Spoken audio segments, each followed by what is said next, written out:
On January 6, 1999, in a small house in Florida, the evening air still retains its usual peacefulness. Sonia Nicole Spates, 29, is sitting at the kitchen table, concentrating on a jigsaw puzzle. For Nicole, it is a relaxing time in the quiet of the house. But deep in the darkness, a terrible plan is being carried out. A plan that will not only shock the Florida community, but also shock the whole of America. Not far away, two children, Catherine, 13, and Curtis Jr., 12, are quietly preparing for an unexpected action. With their father's gun in hand, the two walked slowly, their eyes not showing the innocence of childhood, but instead the pain and despair that had accumulated over the years. As they approached Nicole, the peaceful atmosphere of the house began to be torn apart by irreversible actions. What could push two children, at an age when they should be playing and learning, to the brink of crime? What could make them choose to attack a woman like Nicole? Their actions were not just the result of a rash decision, but the culmination of pain, injustice, and the failure of an entire child protection system. This story is not only about the tragedy of a family, but also a reflection of the darkest corners of society, where the incompetence of authorities has led to a series of irreversible tragedies.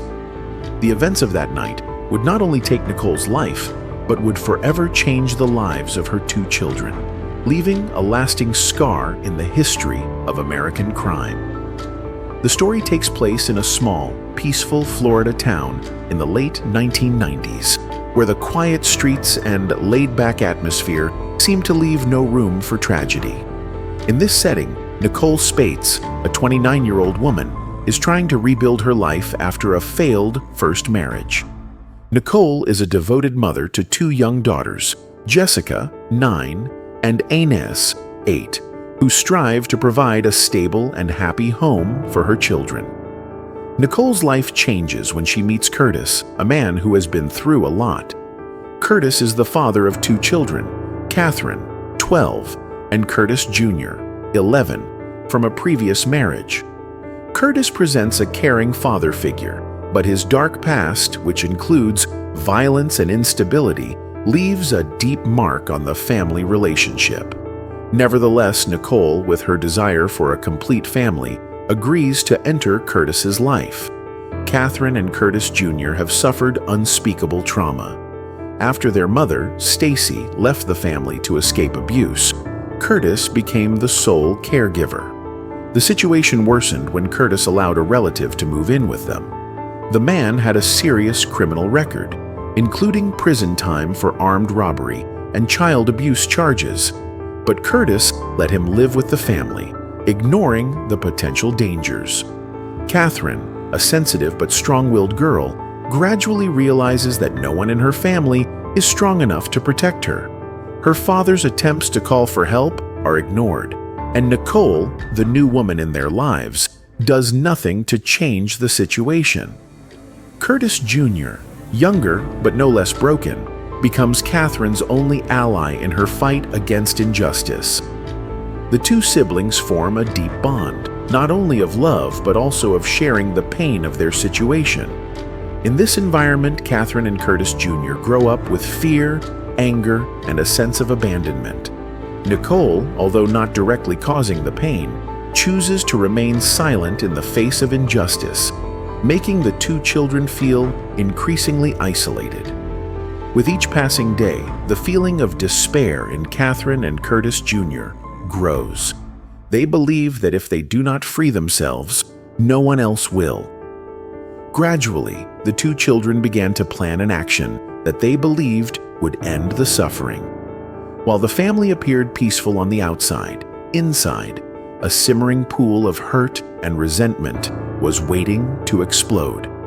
January 6, 1999, a quiet evening settled over the small Florida home. Curtis Sr. was not home, leaving Sonia Nicole Spates, 29, alone with her daily chores. Nicole sat at the kitchen table, absorbed in a puzzle, completely unaware that nearby, the two children were quietly preparing to carry out a terrible plan. Catherine, 13, and Curtis Jr., 12, had been planning together for days, if not weeks. Both had endured so much pain and fear that they believed they had no choice but to act on their own. In their minds, Nicole was not only an estranged stepmother, but also a factor that indirectly enabled an abusive relative. This made them see Nicole as a target to be eliminated. That night, Catherine and Curtis Jr. picked up their father's pistol, a weapon they had secretly prepared in advance. They approached Nicole hesitantly, but with determination. Curtis Jr., who was only 12 years old, was the first to pick up the gun. He stood behind Nicole and aimed the barrel at her. Curtis Jr. hesitated, but Catherine, driven by anger and despair, encouraged her brother to go. When the first shot rang out, Nicole screamed in pain and collapsed at the dining table. Curtis Jr., panicked and shaken, dropped the gun. Catherine, with an alarming calm, picked it up and fired several more shots, killing Nicole. In total, 9 shots were fired, 4 of which hit their target, killing Nicole on the spot. After the shooting, the two fell into a state of confusion. In an attempt to cover up their tracks, Catherine and Curtis Jr. dragged Nicole's body into the bathroom and placed her in the bathtub. They clumsily cleaned up the scene, trying to make it look like a burglary. However, panic overcame them, causing their actions to become sloppy and leaving behind a lot of evidence. Not knowing what to do next, the brothers left the house and ran to a friend nearby, where they fabricated a story that the shooting was an accident. However, when advised to call the police, they ran away, hiding in a wooded area near Cocoa Beach. Meanwhile, around 9 p.m. on January 6th, Curtis Sr. returned home after a tiring day at work. When he entered the house, he was shocked to discover a chaotic scene. Bloodstains on the floor, signs of a struggle, and the bathtub where Nicole's body lay motionless.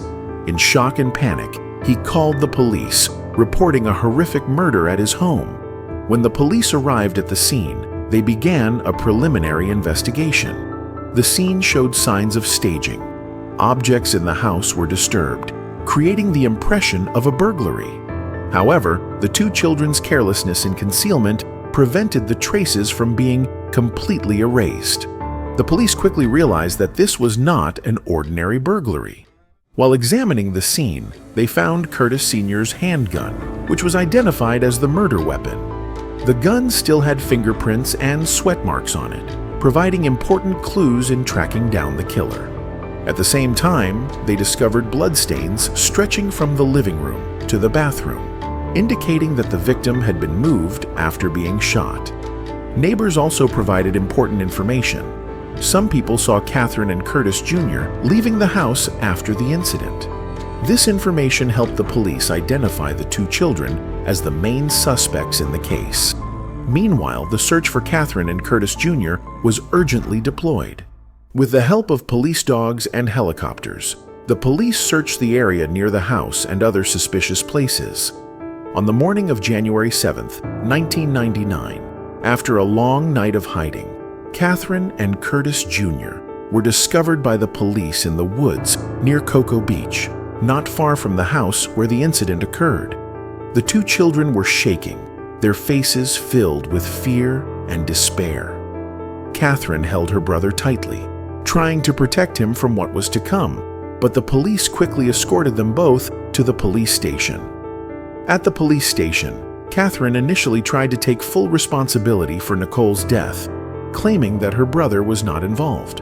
However, when questioned, Curtis Jr. also admitted his role in the incident, breaking his sister's testimony. This caused the police to dig deeper into the true motives behind the two children's actions. After arresting Catherine and Curtis Jr., police began a comprehensive investigation to determine the motive and sequence of events that led to Nicole's tragic death. The investigation spanned several weeks, focusing on collecting evidence from the scene, interviewing witnesses, and analyzing the psychology of the two children. At the scene, forensic experts discovered several important clues. The handgun, identified as the murder weapon, bore the fingerprints of Curtis Jr. and Catherine.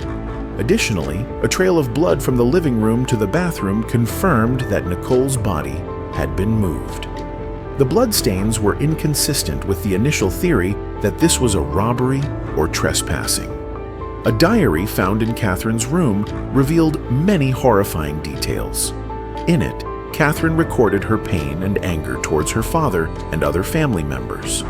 The lines hinted at a plan for revenge and helplessness in the face of unbearable pain.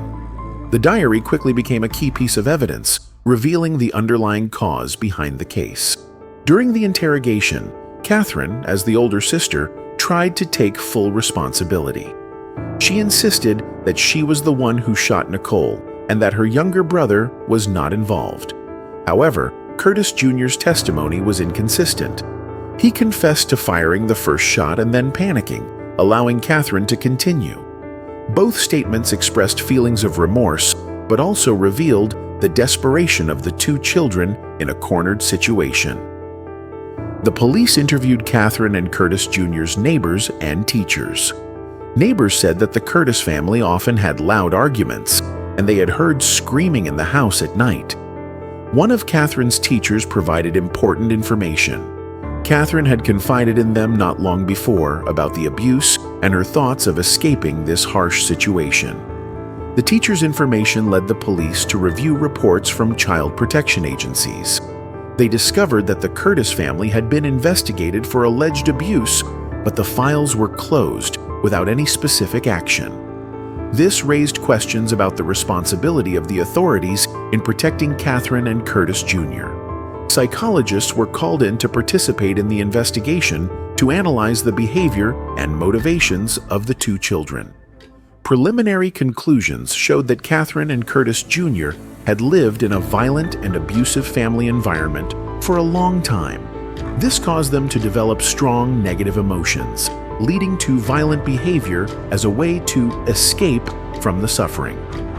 During the investigation, police confirmed that the relative living with the Curtis family was a registered sex offender who had been convicted of child abuse. Catherine and Curtis Jr. both claimed that they were victims of this person, but their father, Curtis Sr., ignored their children's pleas for help and even protected the relative. The evidence gathered shifted the investigation from a simple murder to one with psychological and social implications. Police began to investigate the responsibility of the adults in the family and the authorities in allowing this tragedy to occur. The initial investigation not only exposed the personal tragedy of Catherine and Curtis Jr., but also highlighted a major gap in the child protection system, leaving the two children to find their own way out of a hopeless situation. The arrest of Catherine and Curtis Jr. posed significant legal challenges as both were too young to face the adult justice system. However, the gravity of the case forced prosecutors to take drastic action to ensure justice for the victims. The prosecutor decided to charge Catherine and Curtis Jr.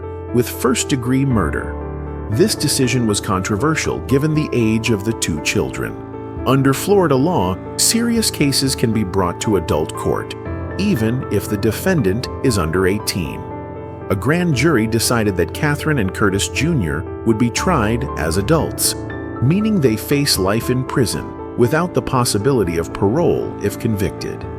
The decision sparked an outcry from child welfare groups, who argued that the justice system should take into account the age and unique circumstances of the case.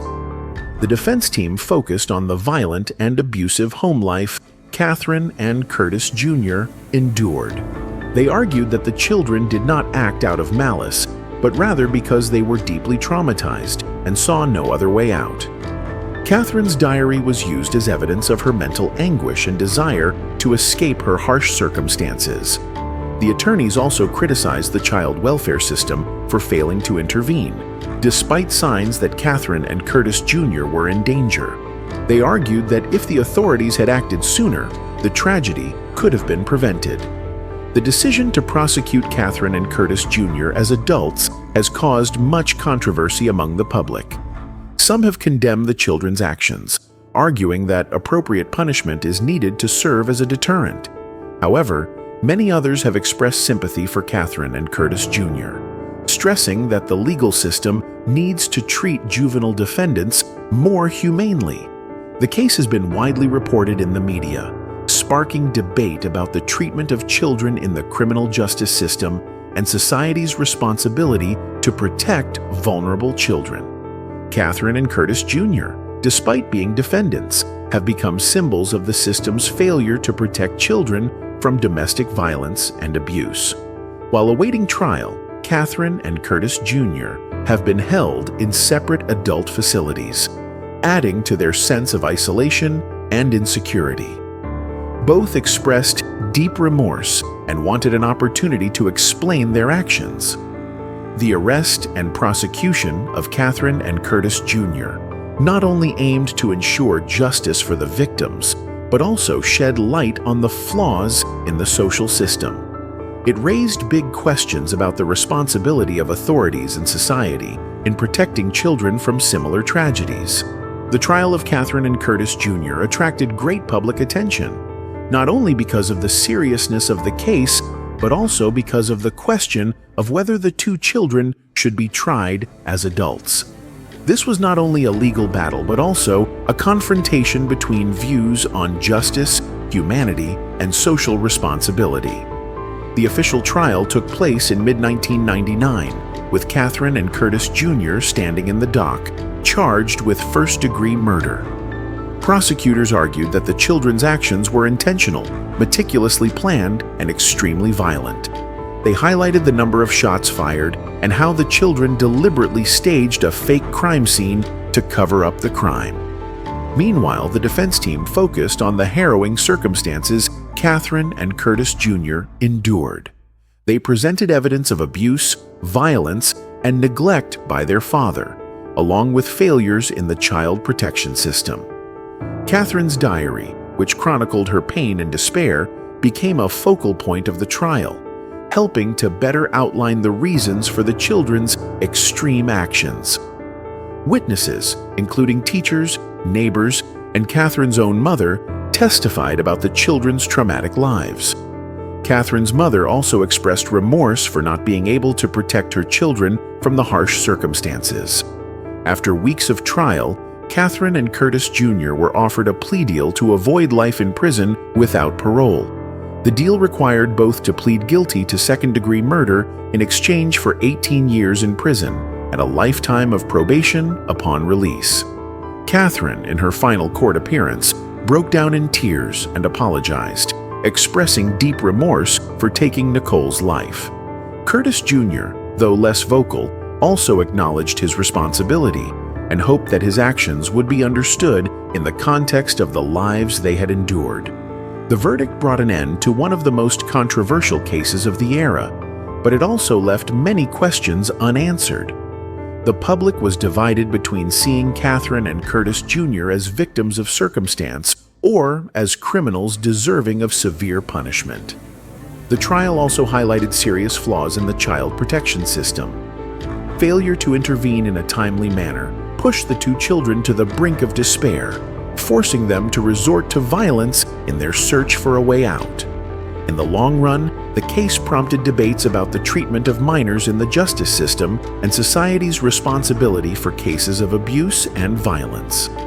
For Catherine and Curtis Jr., the verdict is not only the end of a painful journey, but also the beginning of a new life, where they must face the consequences of their actions. Thank you for watching. Like, share, and subscribe for more true crime stories. Don't forget to hit the notification bell to stay updated. Your support means the world to us.